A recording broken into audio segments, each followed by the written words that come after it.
Ladies and gentlemen, welcome to the final book, Book 6 of the Coalition Wars, Siege on Tolkeen, Final Siege.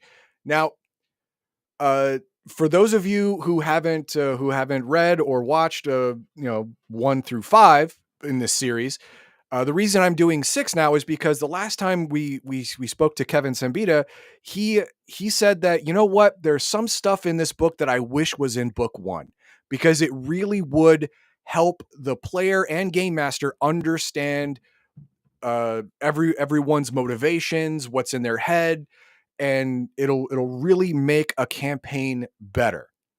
So we're going to go over that definitely today. But right now, we're going to introduce what exactly is the Siege on Tolkeen and the story so far, where we are, what has happened. Generally, I don't want to ruin the whole thing, but I'm going to have to recap all of the big points. So let's go ahead and get into it right now. Not right now. Oh, I can't click. There we go. All right. So go in here. We're going to start with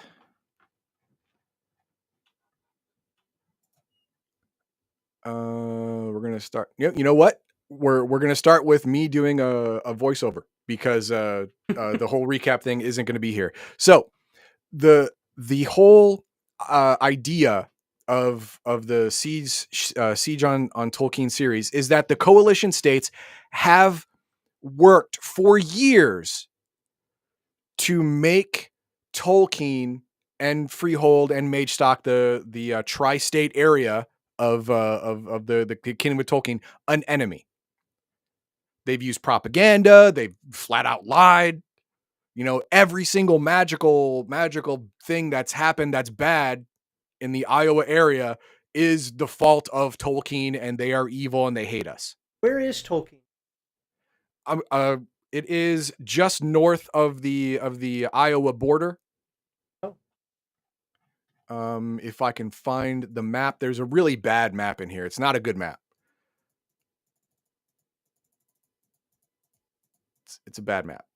Here we no, that's too small. It's too focused. Here we go. This is a bad map, but here. Coalition State of Iowa and Tolkeen is right here. Tolkeen. Oh, so it's the Twin Cities. Yeah. Okay. Yeah. And over here is Bug territory, which is going to become important later. So I live in Tolkeen. Well, Sure. I grew up in Tolkeen. Grew up there. Yeah. Dirty magic bastage. All right. So the coalition drummed up all of these false charges and not nonsense enough to where the people hated them and they could now go to war and there'd be no pushback. So they started fighting. Book 1, book 2, the coalition advance was going swimmingly to the coalitions. They were making gains every day, every week, every month, closer and closer to the Tri-City area.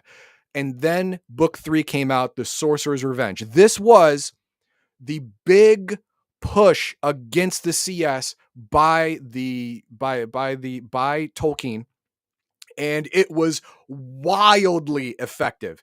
There was a close to, or maybe a little more than, 1 million CS troops. Wow. And the armies of Tolkeen effectively split them almost in half, forcing half of them north to the Ixidix territory, the Bug territory, which is a death sentence. You go in there, you just die. And routing the other half back to CS territory. It was an amazing victory, but history will record it as a war crime because it was just how do I put this? So brutal as to make the worst dictators in history go, damn, dude. That's how bad it was. They were summoning demons left and right. Spells were going off that were melting people's faces, and it was just horrible, absolutely horrible. And it did what it was supposed to do. It made the coalition stop and go, whoa. is this what they are when they're serious? Because this is messed up. And it made the leadership go, I don't know where to go from here, how to continue the campaign and not have this happen again. Sure, some of it was surprise attack and stuff like that, but the sheer brutality of the Tolkeen troops was so much that it put fear in the coalition leadership. So I have a question. I'm not trying to derail here, just for my edification. What's the difference between Tolkeen? I know they're two different. I fully grasp that. But what is the difference between Tolkeen and the Federation of Magic, other than location? I suppose ideology. I mean, when I get into segment 2 into the background of the leaders of Tolkeen, you'll understand that that Tolkeen started out as just a cool magical society, creating and innovating both regular magic, techno wizard magic. It was great. But the problem occurred when they started accepting all magic users into their land. Didn't vet any of them. They let in the necromancers. They let in all of the diabolical, evil, nonsense people, and since they were there when the cities were growing, they got into the ground floor of government and changed the direction of the whole city state. So Federation of Magic is more organized and Tolkien's more libertarian, so to speak? I'm going to go with Tolkien's now more evil. Okay. Just flat out evil, like diabolical evil. Okay. And the mistakes were made when they let all magic users in. Like, all magic is good. No, that's dumb. I mean, even if you like magic, that's great. But saying all magic is good is the same thing as like all people from Spain are good. Bring them all in. No, you're going to get some bad apples in there. Well, it looks like Kevin was prognosticating the future because as somebody born and raised in Minnesota, I'd actually tell you that Tolkien is evil. Fair enough. Walter MC is saying that Federation of Magic has always been evil. Tolkien turned evil due to fighting the CS. Again, when we get into the leadership of Tolkien, you'll understand that this was more of a gradual change as they accepted evil people into leadership. Yeah, sorry, I didn't want to derail. It's just I truly didn't understand the difference between the get two. it. So. I get it. That's fine. And if you haven't read books 1 through 5, then you definitely won't. So there's no admonishment here. That's completely fine. But where was I? So the propaganda campaign, the funny thing, the propaganda campaign, when the CS started it, Tolkien was just a relatively happy-go-lucky place.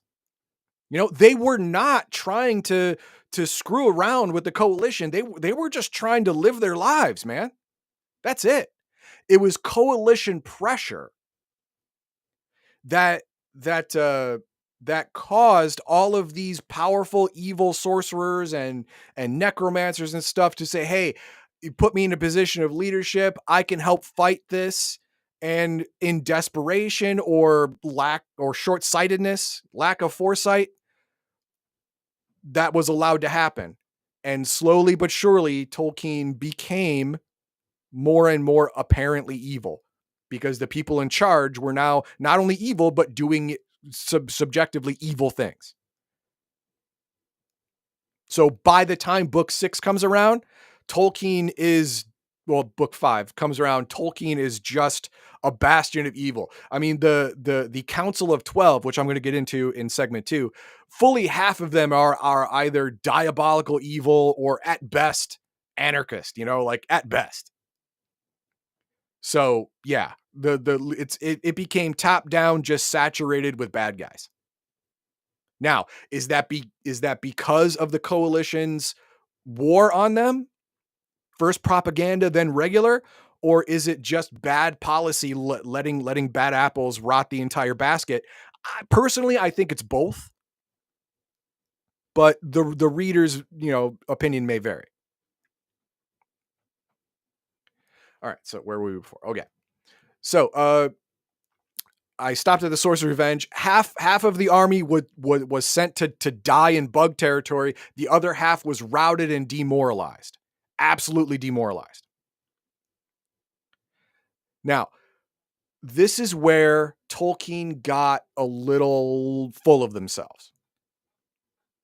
Now okay, we had a really good deal. We pushed them back, and now we can recover. Started making deals with Federation of Magic. Started making deals with Laszlo, and say, we are going to get extra troops from Federation of Magic. Laszlo is going to keep the Coalition busy on another front. So they can't commit all of their forces to us, which means in a war of attrition, we will win. Tolkien will win. The reason being is because if you look very carefully here, Tolkien, Freehold, and Mage Stock right here, they're all built on ley lines. Well, I'm sorry, ley line nexi. And since they've been experimenting with magic, both sorcerer, and techno wizard, they have figured out a way to harness the full power of those nexi to create an impenetrable force field around all three cities at once.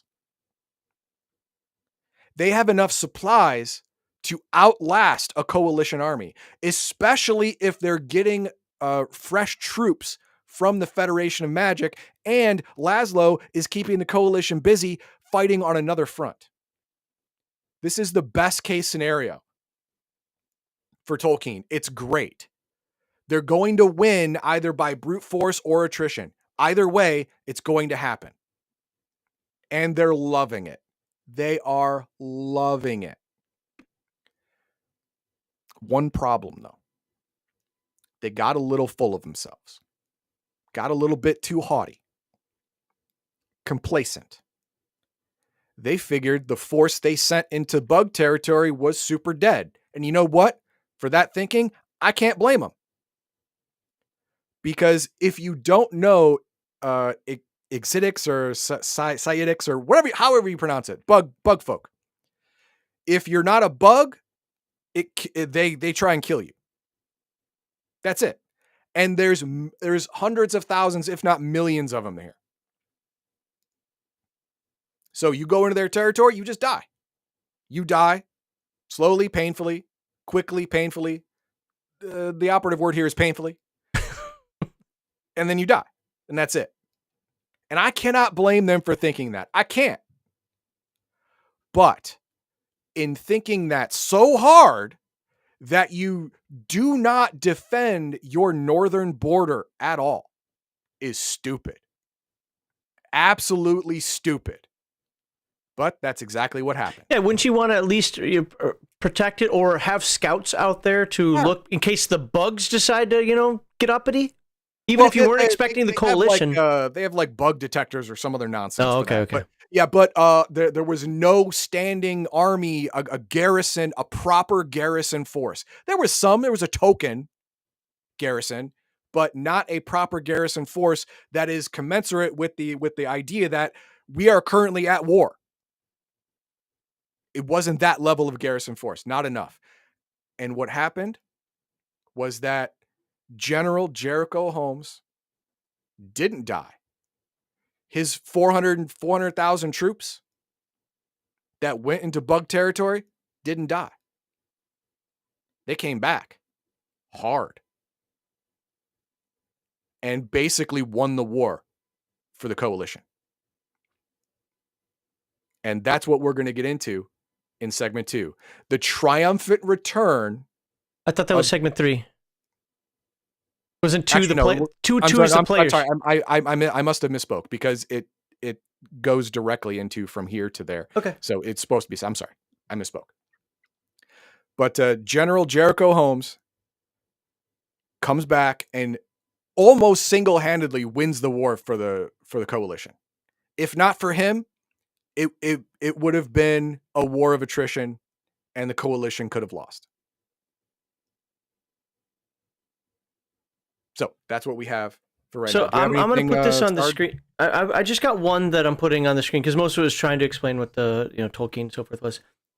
This is interesting because I was telling Heathen Dog before this even started. Got a couple of Discord posts. Got a couple of YouTube comments. Got the consensus is, oh my god, this book is horrible. Like it makes no sense that the coalition made it through without losing a lot of troops. Blah blah blah. Whatever. We'll find out in the next segment, right? And then we hear this: the story of the CS general surviving the detour into Zidistic territory is good. Yeah, and then we have someone else here. We have Francois saying the idea of General Holmes and his 300,000 soldiers would survive that trek is a complete retcon of the Exidix books. In a way, I agree. I'm going to get into that in the next segment. I'm going to talk about his survival, what he did, and all that stuff in the next segment, and I'll even give you what I think about it. Now, of course, I'm a CS fanboy because they're right. This is riffs. This isn't real life. They're on the right side of history. That's just the way it is. But I'm going to give, my real opinion on could he have actually survived, even if he is the absolute genius Chad general that he is. Okay. All right. Anything else? Nope. That's the only one I started. And then you got the other one. So, all right. Well, did you like that intro to, outro? It's book 6. Did you like that tro? for intro or outro for talking about the coalition war on Tolkeen. What are your thoughts on the final outcome of the war?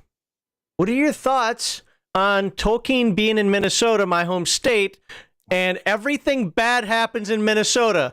Bug creatures, demons, maybe that's not so bad. Coalition coming, bombing some stuff. Why is it all got to happen there? Oofta. All right. With that, please like, subscribe, and share. And we look forward to finding out more about General Jericho Holmes in the next video.